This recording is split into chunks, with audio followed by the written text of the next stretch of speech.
Russia Ukraine পরিস্থিতি নিয়ে কিছু ইন্টারেস্টিং তথ্য কিন্তু হাতে এসেছে, বেশ নাটকীয় মনে হচ্ছে। হ্যাঁ, শোনা যাচ্ছে তো বেশ কিছু ঘটনা ঘটেছে। একদম। আজ আমরা একটু গভীরে গিয়ে দেখব।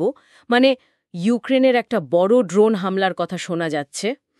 রাশিয়ার ওই যে রহস্যময় ডুমসডে রেডিও, ওটা নাকি আবার সক্রিয় হয়েছে। হ্যাঁ হ্যাঁ, ওই UVB-76 এর কথা বলছেন তো?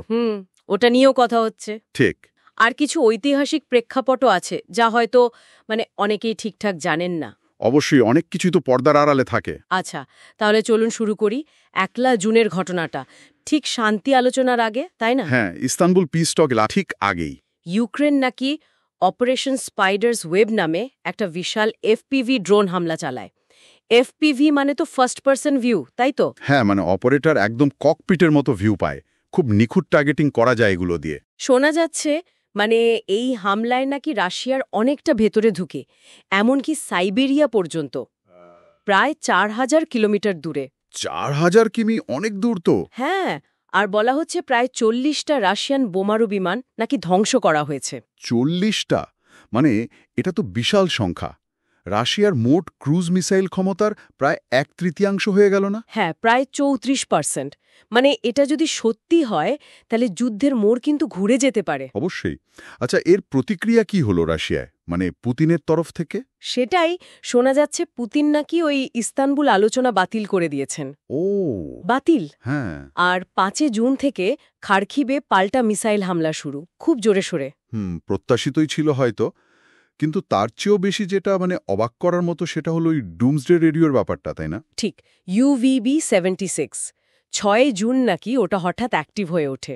এই স্টেশনটা তো সাধারণত চুপচাপই থাকে, কিন্তু এর আগে 2014 সালে যখন ক্রিমিয়া দখল হলো তখনও নাকি বেজেছিল। হ্যাঁ, আর 2022-এর যুদ্ধের ঠিক আগেও নাকি সাংকেতিক বার্তা এসেছিল। তাহলে তো এটা একটা গুরুতর সতর্ক বার্তা হিসাবেই দেখছে অনেকে, যদিও ঠিক কি মেসেজ দিতে চাইছে রাশিয়া সেটা স্পষ্ট নয়। একদম। আচ্ছা, এই সামরিক উত্তেজনার বাইরে অর্থনৈতিক দিকটা নিয়েও কিছু কথা শোনা যাচ্ছে, বেশ অন্যরকম কিন্তু। কিরকম? বলা হচ্ছে যুদ্ধটা নাকি লম্বা হওয়ায় রাশিয়ার ক্ষতি তো হচ্ছেই না, উল্টে লাভ হচ্ছে। লাভ হচ্ছে কিভাবে? পশ্চিমা নিষেধাজ্ঞা তো আছে। সেটাই তো কথা। নিষেধাজ্ঞা নাকি রাশিয়াকে দুর্বল করতে পারেনি, বরং ওদের অর্থনীতিতে নাকি এক ধরনের গোল্ডেন এজ বা স্বর্ণযুগ চলছে। বলেন কি? আর যারা নিষেধাজ্ঞা দিয়েছে সেই পশ্চিমা দেশগুলো? তারাই নাকি মুদ্রাস্ফীতি, অর্থনৈতিক অস্থিরতা এসব নিয়ে ভুগছে। অবশ্য এই দাবির কতটা বাস্তব ভিত্তি আছে সেটা তো দেখতে হবে। অবশ্যই, এটা একটা বড় ক্লেম। আচ্ছা, কিছু সূত্র নাকি আরও গভীরে যাচ্ছে, বলছে এই পুরো যুদ্ধটাই নাকি সাজানো। হ্যাঁ, এরকম কথাও শোনা যাচ্ছে। আমেরিকা আর ইউরোপীয় ইউনিয়ন নাকি এর পেছনে কলকাঠি নেড়েছে, অনেকটা স্ক্রিপ্টেড আর কি। ইউক্রেনকে শুধু ঘুঁটি হিসেবে ব্যবহার করা হয়েছে, এরকমই ইঙ্গিত। আর বলা হচ্ছে রাশিয়া নাকি আসলে যুদ্ধটা করতেই চায়নি। 2013 সাল পর্যন্ত তো সম্পর্ক বেশ ভালোই ছিল। তাই তো ছিল।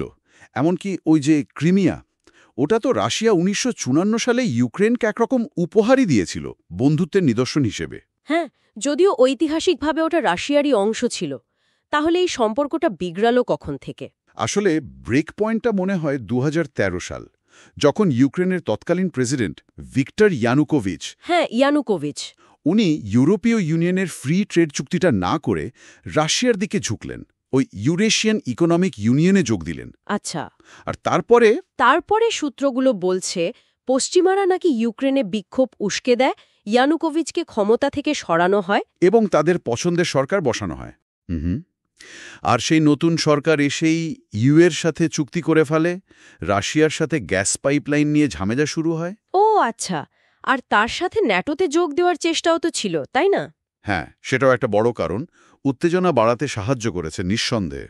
এখানে আর একটা মজার জিনিস, একটা টিভি সিরিজের কথা আসছে, সার্ভেন্ট অব দ্য পিপল। হ্যাঁ, জানি। ভলোদিমির জেলেনস্কি ছিলেন মূল অভিনেতা, যিনি পরে ওই নামে দল বানিয়ে সত্যি সত্যি প্রেসিডেন্ট হয়ে গেলেন। একদম। আর উনিও তো পশ্চিমাপন্থী, ক্ষমতা এসেই ন্যাটোতে যোগ দেওয়ার আগ্রহ দেখালেন। সূত্রগুলো বলছে এই সব মিলিয়েই পরিস্থিতিটা যুদ্ধের দিকে গড়িয়েছে। অনেকটা সেরকমই মনে হচ্ছে সূত্রগুলোর ব্যাখ্যায়।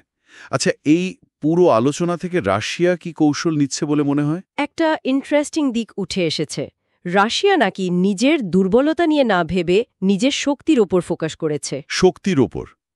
যেমন ধরুন তাদের বিপুল প্রাকৃতিক সম্পদ বা ধরুন বিশেষ কোনো প্রযুক্তি, এগুলো ব্যবহার করে অন্য দেশকে নিজেদের ওপর নির্ভরশীল করে তোলা।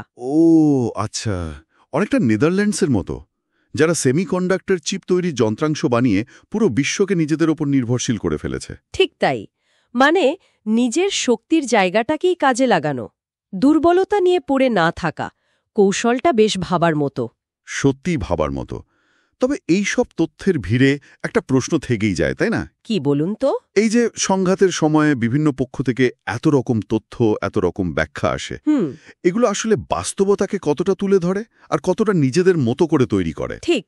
আর এই যে ভূ রাজনৈতিক খেলা চলছে, এর দীর্ঘমেয়াদী প্রভাব শেষ পর্যন্ত কি নাড়াবে, সেটাই এখন বড় প্রশ্ন। একদম, সেটাই দেখার বিষয়।